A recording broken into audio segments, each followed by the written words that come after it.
Now, let's talk about the Elon Musk Donald Trump interview. It went for 2 hours, but the media, I've got to say, were not impressed. USA Today are amongst the media slamming it. They called it an unmitigated disaster between, listen to this, a right-wing loon and a fascism-curious billionaire.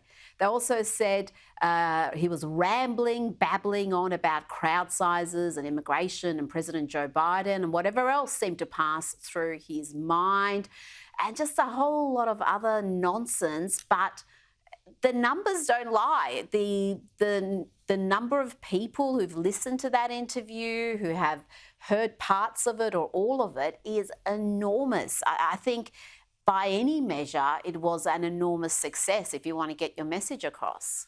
Well, exactly. And, one of the key parts of a democracy is for candidates to engage in open form discussion. I mean, a 2-hour discussion, Trump will routinely do rallies that are 1-2+ hours.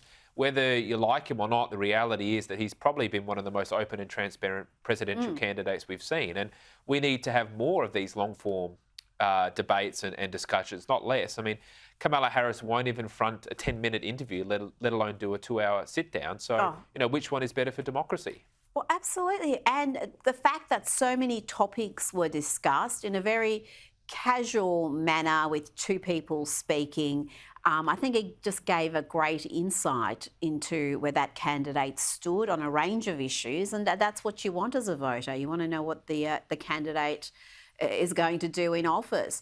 Now, just before he left for yet another holiday, President Joe Biden, remember him, he sat down with CBS and he again pushed that lie about President Donald Trump calling white supremacists in Charlottesville very fine people. It's a consequence of those neo-Nazis and white supremacists come out of fields in America with torches, carrying Nazi banners. Press went to the then President Trump and said, "What do you think?" He said, "They're very fine people on both sides." And I knew then. I knew I had to do something. And that's how I decided to run. I cannot believe we are still hearing this absolute lie that has been debunked over and over again, because the whole thing's on video. We're still hearing it. And there was no pushback from that interview. In fact, he reinforced that lie. It's a hoax and a lie. Even the left-wing Snopes, the fact-checking site, has belatedly acknowledged it's a lie. And let's go to the tape, because this is what President Trump actually said. And you had people, and I'm not talking about the neo-Nazis and the white nationalists, because they should be condemned totally.